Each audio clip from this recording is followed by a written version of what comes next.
बार फिर मोदी मैजिक चल गया है। गुजरात में जहां बीजेपी ने जीत का सिक्सर लगाया है, वहीं हिमाचल में कांग्रेस को सत्ता से बेदखल कर बीजेपी ने सत्ता हासिल कर ली है। गुजरात की बात करें तो अभी तक के रुझानों में कुल 182 विधानसभा सीटों में बीजेपी को 104 जबकि कांग्रेस को 75 सीटें मिलती दिख रही हैं। वहीं हिमाचल की कुल 68 सीटों में बीजेपी को 42 जबकि कांग्रेस को 22 सीटें मिलती दिखाई दे रही हैं। ये तस्वीरें भी हम आपको लगातार दिखा रहे हैं, जश्न की तस्वीरें हैं। बीजेपी के खेमे में दिल्ली, मुंबई, गुजरात, मध्य प्रदेश सभी उत्साहित हैं। गुजरात की लड़ाई जिस तरह से मुश्किल बीजेपी के लिए दिख रही थी, जिस तरह के रुझान आ रहे हैं, उसके बाद उत्साह की लहर है बीजेपी में। मोदी की रैलियों का कमाल देखने को मिल रहा है और ये जो तस्वीरें आप देखिए, पटाखे छुड़ा रहे हैं, दो तस्वीरें, बीजेपी में जश्न, कांग्रेस में सन्नाटा। हालांकि गुजरात में बहुत अच्छी लड़ाई का जो है परिचय दिया है कांग्रेस ने और अच्छी टक्कर दी है बीजेपी को। बीजेपी अपनी 115 सीट जितनी पिछले विधानसभा चुनाव में लेके आई थी उनको नहीं बचा पाई है। 103 पर बीजेपी के रुझान मिल रहे हैं जिसमें वो आगे चल रही है, 76 में कांग्रेस आगे चल रही है। तो जश्न का माहौल है, जाहिर सी बात है। दो स्टेट्स जिसमें चुनाव हुआ था, बीजेपी को जीत मिल रही है। बहुत शानदार जीत हुई है। मैं समझता हूं कि 22 वर्षों तक लगातार गुजरात में भारतीय जनता पार्टी की सरकार रही है। लोग ये मानकर चल रहे थे कि वहां 22 वर्षों की एंटी इनकम्बेंसी होगी, वहां भारतीय जनता पार्टी को सफलता हासिल करना मुश्किल है।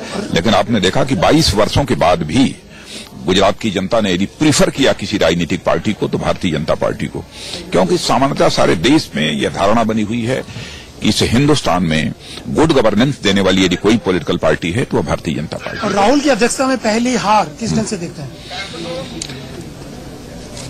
अभी तो कुछ नहीं बोलूंगा क्योंकि अभी हाल में ही वो अध्यक्ष बने हैं, लेकिन नहीं तो सिर मुड़ाते ही ओले पड़े, लेकिन छोड़िए अब उसको। गुजरात और हिमाचल में चुनाव के नतीजे बीजेपी के पक्ष में आ रहे हैं और बीजेपी के केंद्रीय कार्यालय जो कि दिल्ली के अशोका रोड पर है, आप देखें कि जश्न का माहौल है और शंख लेकर आप यहां पहुंचे हैं। एक बार बजा के दिखाएं हमारे दर्शकों को। हर हर मोदी, हर हर मोदी, हर हर मोदी। जश्न का माहौल है, आप देख सकते हैं। क्या कहेंगे जो नतीजे जो है पक्ष में आ रहे हैं भाजपा के? एक बहुत बड़ी विक्ट्री है। 22 साल के बाद अगर हमारी सरकार आ रही है तो ये इस बात का प्रमाण है कि मोदी जी के सभी निर्णय से पूरे भारत खुश है। गुजरात और हिमाचल प्रदेश में एक बार फिर कमल खिला है और इसका जश्न अशोका रोड पे मनाया जा रहा है। आप जैसा कि देख सकते हैं, हम अभी मौजूद हैं केंद्रीय मंत्री विजय गोयल के घर के बाहर, जहां जीत की दीवार एक पोस्टर भी लगाया गया है और विक्ट्री सिग्नेचर वॉल के नाम से एक सिग्नेचर कैंपेन भी चलाया जा रहा है और लोग जो कार्यकर्ता हैं वो संदेश दे रहे हैं आखिरकार इस जीत का गुण मंत्र क्या रहा है, किस प्रकार से वो बधाई दे रहे हैं। आप देख सकते हैं, सबसे पहले जो विजय गोयल है उन्होंने लिखा, विजय यात्रा न जात न पात, सिर्फ विकास। विकास के नाम पर इन दोनों राज्यों पर वोट पड़ा है। हालांकि हिमाचल में उन्होंने क्या काम किया वो पिछले देखने वाली है, लेकिन मोदी के नाम पर वोट पड़ा है और सभी कार्यकर्ता एक एक करके अलग अलग जगहों पे, हर जगह विकास की जीत। उसके बाद अलग अलग जगहों पर इन्होंने एक संदेश लिखा है। तमाम कार्यकर्ता हैं, इनसे बात करेंगे। आप बताएंगे क्या नाम है आपका? वीना विरमानी हूँ, मैं निगम पार्षद हूँ दिल्ली रमेश नगर। लिखा है इस जीत? हाँ जी, गुजरात और हिमाचल की भारी जीत पे सबको बहुत बहुत बधाई है। हमारी जो विकास की और जीत की यात्रा है लगातार स्टेट टू स्टेट बढ़ती चली जा रही है। बस जल्दी हम आगे जब केंद्र का चुनाव होगा उसमें भी हमारी जीत निश्चित है। हम क्या लिखा है इस वॉल पे? मैंने गुजरात और हिमाचल की अभूतपूर्व जीत के लिए बहुत बहुत बधाई लिखा है और ये निश्चित था चुनाव से पहले ही कि दोनों राज्यों में हमारी सरकार बनेगी और हिमाचल में तो 2/3 मेजोरिटी और गुजरात में भी ये निश्चित था कि 100 से ऊपर हमारी सीटें आएंगी। हम अपेक्षा कर रहे थे 115 के करीब आ जाए। मतलब लोकल लीडर वहाँ के ये वो करिश्मा नहीं कर पाए, फिर मोदी का ही करिश्मा? नहीं, देखिए मोदी जी का तो करिश्मा है ही, लेकिन विकास के काम पूरे देश में भाजपा जो कर रही है ये लंबी करने की इन्होंने संकल्प लिया है। कैमरा पुष्पेंद्र के साथ मनोहर केसरी, इंडिया न्यूज, दिल्ली। गुजरात में जीत दर्ज कराने के बाद बीजेपी के बाहर और बीजेपी कार्यालय के अंदर जश्न का माहौल है, लेकिन एक बच्चा यहाँ पर आकर्षण का कर। बेटा नाम क्या है आपका? अत्री। अत्री, कहाँ से हो? दीपक? अत्री दीपक दवे। अत्री दीपक दवे। और कहाँ से हो? मैं गुजरात से हूँ। गुजरात से हो, अच्छा। और ये बच्चा जो है, मैं आपको बताऊं कि ये गुजरात से यहाँ पर आया और गुजरात के बीजेपी के प्रचार में भी ये शामिल था। क्यों आप बीजेपी को या फिर प्रधानमंत्री मोदी को सपोर्ट करते हो इतना? वो बहुत अच्छा काम करते हैं। क्या काम कर रहे हैं? वो जनता के लिए बहुत अच्छा काम करते हैं, गरीबों का भी बहुत अच्छा काम करते हैं, जो बच्चे पढ़े नहीं है उसके लिए भी बहुत अच्छा काम करते हैं। तो आपको लगता है कि गुजरात में फिर बीजेपी आ रही है तो आप लोगों के लिए कुछ होगा? हाँ। कैसे? कितनी उम्र है आपकी? 6 साल। और यहाँ किसके साथ आए हो? अंकल के साथ। अपने अंकल के साथ ये बच्चा आया हुआ है। और बेटा कौन सी क्लास में? ये तो आपने बताया नहीं। सेकंड आई में। सेकंड आई में हो। आगे जाके क्या बनना चाहते हो? मोदी दादा। मोदी दादा बनना चाहते हो? मित्रों, गुजरात और हिमाचल प्रदेश में भारतीय जनता पार्टी की ऐतिहासिक विजय पर मैं उत्तर प्रदेश की जनता की ओर से आदरणीय प्रधानमंत्री श्री नरेंद्र मोदी जी और भारतीय जनता पार्टी के राष्ट्रीय अध्यक्ष आदरणीय अमित शाह जी का अभिनंदन करता हूं। जनता के आशीर्वाद से, संगठन की शक्ति से, प्रधानमंत्री जी अमित भाई के नेतृत्व के चलते आज हम जो रुझान देख रहे हैं वो हमारे लिए बहुत ही खुशी का विषय है। मैं तो मात्र इतना ही कहूंगी अभी कि विकास की जीत है आज, और इस बात की भी जीत है कि संगठन की शक्ति जैसे सरकार और जनता के बीच में एक ब्रिज का काम करती है, उसकी भी जीत है।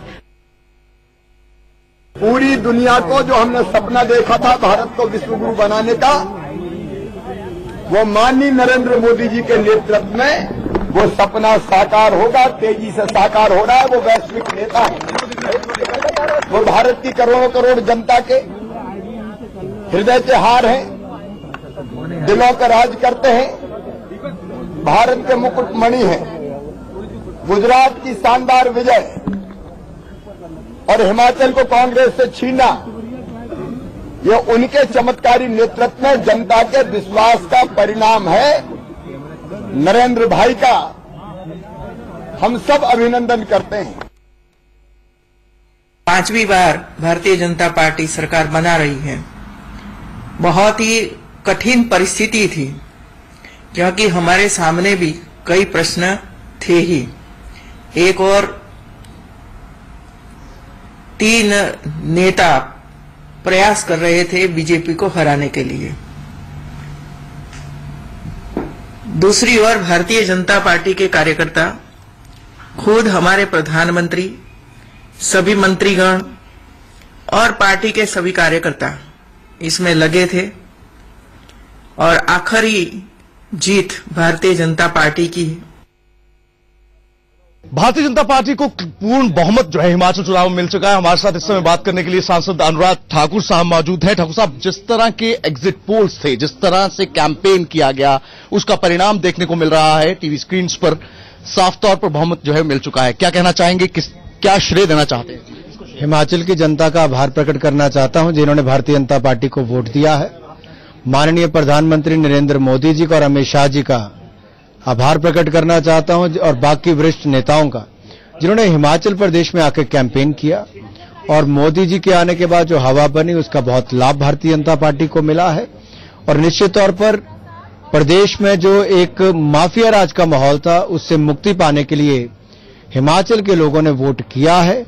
एक अच्छी सरकार चुनने के लिए, विकास वाली सरकार चुनने के लिए वोट किया। और आप भी कैंपेन में थे, सीनियर लीडरशिप कैंपेन में थी। क्या समझते हैं कि कांग्रेस को क्यों दरकिनार किया गया? कौन सा वो मुद्दा था जिसको लेकर आज एक बार फिर से भारतीय जनता पार्टी की सरकार प्रदेश में? देखिए, सरकार पर से जनता का विश्वास उठ चुका था।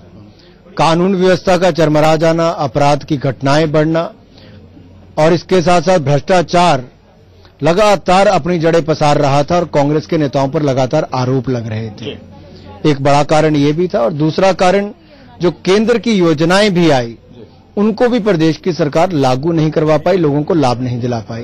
तो तो उसका नुकसान भी कांग्रेस को झेलना पड़ा है। गुजरात चुनाव पर आपका क्या कहना, नतीजे जिस तरह से गुजरात मोदी जी को पसंद करता है और गुजरात मोदी जी को एक बार फिर गुजरात के राज्य सौंपना चाहता है और गुजरात ने 22 सालों तक लगातार भारतीय जनता पार्टी के नेतृत्व में विकास को देखा है और अब एक बार फिर देखना चाहते हैं।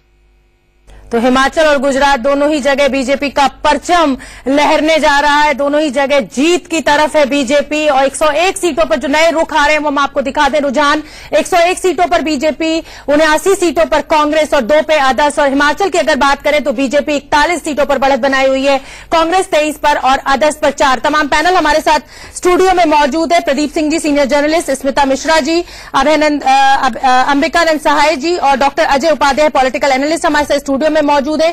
चरण सिंह सापरा साहब कांग्रेस के स्पोक्स पर्सन है और रजत राकेश टंडन हमारे सहयोगी हमसे फील्ड से जुड़े हुए हैं। स्मिता जी, आपसे शुरुआत कर लेती हूं। जिस तरह की बीजेपी ने दोनों जगह परचम लहरा दिया है, कहां गलती आपको लगती है कांग्रेस से रह गई? मुझे लगता है कि कांग्रेस की गलती का विश्लेषण तो हमें थोड़ा सा और इंतजार करना चाहिए। जब सीट टू सीट पूरा डाटा आ जाएगा तो उससे पता चलेगा कि कौन से वो कारण उनके शिकस्त के रहे हैं कि जो पूरे प्रदेश को अप्लाई करते हैं और कौन से फैक्टर्स वो रहे जो कोई विशेष इलाके या विशेष सीट पर अप्लाई करते हैं। क्योंकि कुछ कॉमन फैक्टर्स होते हैं और कुछ स्थानीय फैक्टर्स होते हैं। लेकिन कुछ बातें अब तक के रिजल्ट को देखकर जो एक निचोड़ सामने में आया है उसमें 2-4 बातें बिल्कुल स्पष्ट है। पहली बात तो ये है कि बिना जनता की पल्स को समझे किसी भी मुद्दे को लेकर एक सीमा से ऊपर उसको उछालना नहीं चाहिए। इसमें मेरा मतलब है खासतौर से नोटबंदी और जीएसटी के मुद्दे का। आप देखिए अभी अभी जो सूरत का डाटा आया है मेरे पास, सूरत भारत का सबसे बड़ा ट्रेडिंग सेंटर माना जाता है। अगर ट्रेड और कॉमर्स व्यवसाय जो व्यापार है उसको आप माने, 12 की 12 सीटें बीजेपी लेकर गई है वहां। तो अगर व्यापारी वर्ग जो है, ट्रेडर जो है, वो जीएसटी को लेकर नाराज होता तो क्या सूरत में वो ये नहीं आता, ये तस्वीर नहीं उभरती जो पहली बात। ठीक है, डिमोनेटाइजेशन की बात, अगर डिमोनेटाइजेशन से लोग इतने परेशान रहे होते, इतने ज्यादा उनको इनकन्वीनियंस या तकलीफ हुई होती तो भी ये नतीजा नहीं आता। किसी तरह से पाटीदारों की नाराजगी या प्रदेश के किसानों में बेचैनी, अगर ये मुद्दे इतने प्रोफाउंड या इतने गंभीर इनकी शक्ल हुई होती तो वो कहीं ना कहीं विपक्ष को मौका देते। वो ये चाहते कि भाई ये बहुत हो गया, अब इनको हटाओ, 22 साल तक इन्होंने काम कर लिया, अब किसी और को मौका दो। उनके अंदर कहीं ना कहीं बेचैनी या कुछ शिकायत रही होगी, फिर भी उन्होंने विपक्ष के नेतृत्व पर भरोसा नहीं किया। ठीक है, ठीक है। एक फैक्टर तो यही है। जी मैम, ठीक है। सापरा साहब आपके पास आना चाहूंगी। राजनाथ सिंह कह रहे हैं कि सिर मुंडाते ही ओले पड़ गए। राहुल गांधी ने जैसे ही अध्यक्ष पद संभाला और इस तरह की एक और शिकस्त, 2 शिकस्त इनफैक्ट हिमाचल और गुजरात की उनके मत्थे मड़ रहे हैं, क्या कहेंगे आप?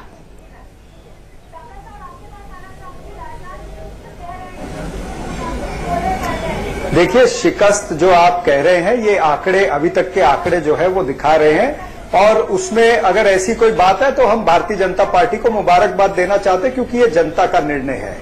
दूसरी बात, आप ये नहीं कह सकते कि कांग्रेस पार्टी ने इसमें इंप्रूवमेंट नहीं किया है। आप अगर राज्यसभा के चुनाव का समय देखें जहां पर कांग्रेस केवल 43 एमएलए के साथ में रह गई थी, 43 से हम 80 के करीब पहुंच रहे हैं और भारतीय जनता पार्टी को जो 150 सीटें क्लेम कर रही थी वो अपनी 115 भी नहीं रख पाई और वो 101, 102 पर पहुंच रही है। तो कहीं ना कहीं भारतीय जनता पार्टी को बहुत भारी नुकसान हुआ है कि जो पार्टी 150 सीटें, जिस पार्टी का अध्यक्ष 150 सीटें कह रहे थे बार बार रोज रोज, वो 101, 102 में सिमट रहे हैं। तो आप इस चीज पर पीठ थपथपा रहे हैं कि 150 सीट वो नहीं ला पाए। नाराजगी या नौजवानों में नाराजगी या पाटीदारों में नाराजगी, तो ये नहीं, पूर्ण बहुमत का दावा तो आप भी कर रहे थे। कहीं ना कहीं गुजरात के अंदर जो नाराजगी थी वो भी खुल के दिखी है। तो चलिए, ठीक है, ठीक है सापरा साहब, ठीक है, सीटों में क्यों नहीं दिखी? काम भी किया है, हमारा काम भी हुआ है, लेकिन मैं सूरत के ऊपर बोलना चाहूंगा। जी, मुझे बोलने का मौका देंगे तो मैं बोलूंगा। नहीं, बोलिए, बताइए। देखिए, जहां तक डिमोनेटाइजेशन और जीएसटी की बात अभी मैडम कर रही थी, तो जीएसटी और डिमोनेटाइजेशन के तहत क्या लोग परेशान नहीं हुए? सूरत के अंदर जो लाखों लोगों का मोर्चा निकला, जो राजकोट में मोर्चा निकला या अहमदाबाद में मोर्चा निकला, तो तो वो लोग जो थे सापरा साहब वो मोर्चा जरूर निकला पर वो वोट में आप तब्दील नहीं कर पाए। चलिए मैं लौटूंगी आपके पास। 15% आप जीएसटी और नोटबंदी को भुला नहीं पाए। सूरत का व्यापारी आपके साथ नहीं आया है। सापरा जी आपने मेरे आर्ग्यूमेंट पे जवाब दिया है तो उस पर क्लैरिफिकेशन करना मेरा धर्म है। का स्टैंड रखने नहीं दे रहे हैं। नहीं, आप बीच में 10 सेकंड में मुझे काट देंगी तो ये कोई डिबेट नहीं होती मैडम। आप कांग्रेस पार्टी को मौका दीजिए, मैं स्टैंड रखता हूं ना। आप 10 सेकंड में मुझे काट देते हैं। चलिए 10 सेकंड आपके पास है, आप बोल लीजिए। मेरे पास समय की पाबंदी है, आप 20 सेकंड ले लीजिए पर अपनी बात खत्म कीजिए सापरा साहब। जी मैं यही कहने जा रहा था कि जो नरेंद्र मोदी जी ने शॉर्ट टर्म मेजर्स लिए, जिस तरह से 28% और 15% की कैटेगरी से उठा के कुछ आइटमें नीचे लेकर के आए, उन्होंने देखा कि लोगों के अंदर रोष है, गुस्सा है, और उसी तरह से उन्होंने और शॉर्ट टर्म मेजर्स किए कि टैक्स कलेक्शन एट सोर्स को उन्होंने 31 मार्च तक आगे धकेल दिया। अच्छा चलिए सर, जीएसटी पे आप चर्चा नहीं करेंगे। आप जीएसटी और नोटबंदी को नहीं भुना पाए, ये हम फाइनल बात करेंगे। मार्च तक उन्होंने आगे कर दिया, तो ये शॉर्ट टर्म मेजर की वजह से भारतीय जनता पार्टी को फायदा हुआ। ठीक है, पर आप फायदे भुना नहीं पाए इसको। यहाँ हमें रुकना होगा एक छोटे से ब्रेक के लिए। फौरन हाजिर हो रहे हैं, चर्चा हमारी लगातार जारी है। देखते रहिए इंडिया न्यूज।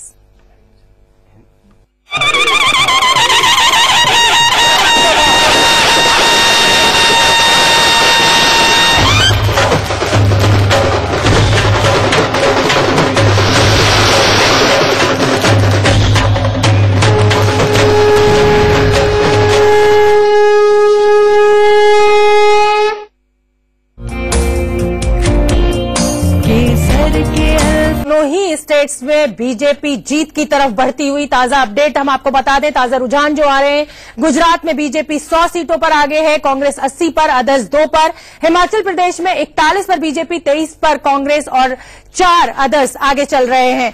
तो ये जो ताजा रुझान है ये हमने आपको बताया। हमारे सहयोगी राकेश कुमार सिंह ने गिरिराज सिंह से बात करी है, वो आपको सुनवा देते हैं, क्या कहना है उनका। भारतीय जनता पार्टी की ये जीत है, नरेंद्र भाई मोदी की जीत है और राहुल गांधी की पहली हार है। जो राहुल गांधी ने गुजरात की अस्मिता को तोड़ने का पूरा प्रयास किया, लेकिन गुजरात की अस्मिता नहीं टूटी, और हिमाचल की हार और गुजरात की हार राहुल गांधी की हार है। अच्छा, राहुल गांधी मंदिर गए, लेकिन इसका कोई फायदा नहीं हुआ। देखिए, सीधा है, राहुल गांधी ने देश में वो काम किया जो आज तक किसी ने नहीं की। केरल में बीफ पार्टी किया, गुजरात में जनेऊ और तिलक लगाया, लेकिन फिर भी देश की जनता ने उससे नहीं। एक आखिरी प्रश्न, 150 प्लस का आपने जो है एक टारगेट रखा था। अरे भाई, तो हम रखते 50 का रखना ही पड़ता है गोल सबसे अधिक। कैमरामैन गंगा के साथ राकेश कुमार सिंह, इंडिया न्यूज, दिल्ली। तो गिरिराज सिंह का साफ कहना कि पहली हार है ये राहुल गांधी की। अंबिकानंद जी, क्या पहली हार इसको हम कहेंगे राहुल गांधी की? मैं तो समझता हूं कांग्रेस की इम्प्रूव्ड परफॉर्मेंस है, आंकड़ों से साफ है, और जिस तरह ये पेंट किया जा रहा है कि बहुत भारी जीत है भारतीय जनता पार्टी की, मैं नहीं मानता हूं। ये बहुत महत्वपूर्ण जीत है, मैं ये मानता हूं, लेकिन बड़ी जीत है ये मैं नहीं मानता हूं। महत्वपूर्ण जीत कई कारणों से है। इसलिए महत्वपूर्ण सब, पहला कारण कि अगर ये हार जाती तो ब्रांड मोदी इमेज वाइज बहुत ज्यादा डेंट पहुंचता। दूसरा कारण यह है महत्वपूर्ण होने का कि इतना ज्यादा ऑपोजिट फैक्टर्स के बावजूद गुजरात में भारतीय जनता पार्टी का 22 साल के एंटी इनकम्बेंसी के बाद भी जीतना इसलिए महत्वपूर्ण है। तीसरा, ये 2019 के चुनाव को और अधिक रोचक बनाता है, इसलिए महत्वपूर्ण है। लेकिन ये मैं नहीं मानता हूं कि ये बहुत भारी जीत है भारतीय जनता पार्टी की।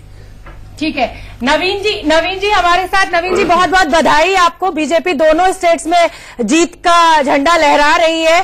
क्या माना जाए, मोदी मैजिक एक बार फिर से?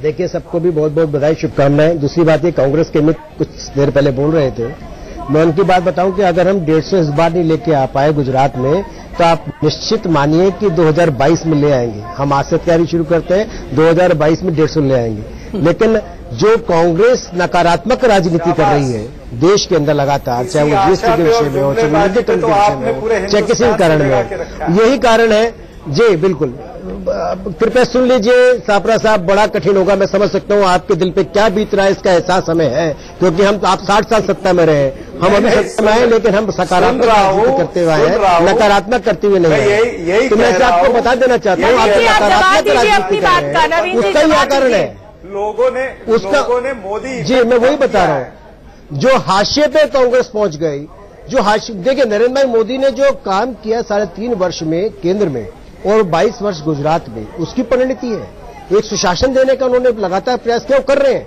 एक ट्रांसपेरेंट सरकार दे रहे हैं। जो बार बार कहते हैं कांग्रेस मुक्त, तो हम ये कहते हैं भ्रष्टाचार मुक्त, यानी कांग्रेस भ्रष्टाचार का पर्यायवाची है, उसको समाप्त करने की बात हो रही है। आज गुजरात में आंदोलन के कारण, झूठे जुमले के कारण, जातिवाद की राजनीति के कारण, लोगों को बरगलाने के कारण कांग्रेस कुछ सीटों पर ज्यादा आ सकती है, लेकिन उसके बाद भी गुजरात ने उनको नकार दिया है, हिमाचल ने उनको नकार दिया है, देश ने कांग्रेस को इसलिए नकारा है क्योंकि नकारात्मक। सर सापरा साहब कुछ आपकी बात का जवाब देना चाहते हैं, मैं उनका रुख करूंगी। जी सापरा साहब बताइए।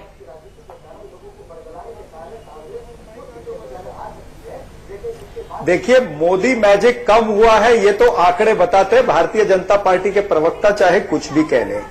अब सवाल ये है कि कांग्रेस पार्टी ने इस चुनाव के अंदर 43 से 80 आकर के ये पूरे देश को बता दिया और आने वाले राज्यों में जहां पर चुनाव है ये बता दिया कि कांग्रेस पार्टी श्री राहुल गांधी जी के नेतृत्व में पूरी मजबूती से उतरी है और आगे भी उतरेगी।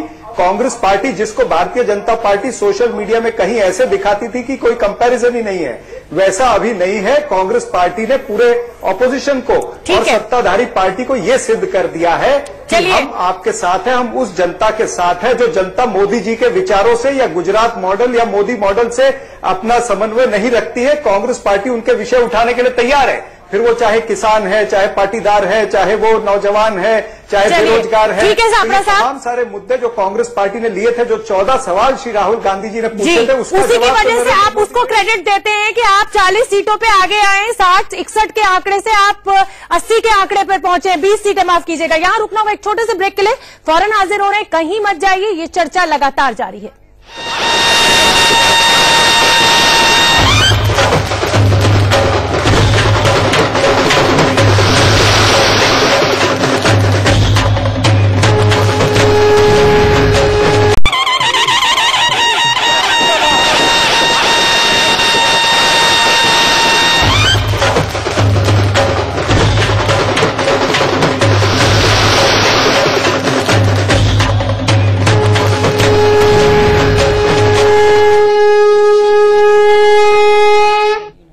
तो गुजरात और हिमाचल दोनों ही जगह मोदी मैजिक कायम है, दोनों ही जगह बीजेपी ने बढ़त बना रखी है। गुजरात में 99 सीटों के साथ आगे है कांग्रेस, 80 सीटों पर, अदर्स 3 पर, और हिमाचल में 41 सीटों पर बीजेपी आगे है, 23 पर कांग्रेस और 4 पर अदर्स। हमारे साथ तमाम पैनल जुड़ा हुआ है, हमारे सहयोगी रजत राकेश टंडन का मैं रुख करूंगी। रजत, कांग्रेस मुख्यालय में सन्नाटा।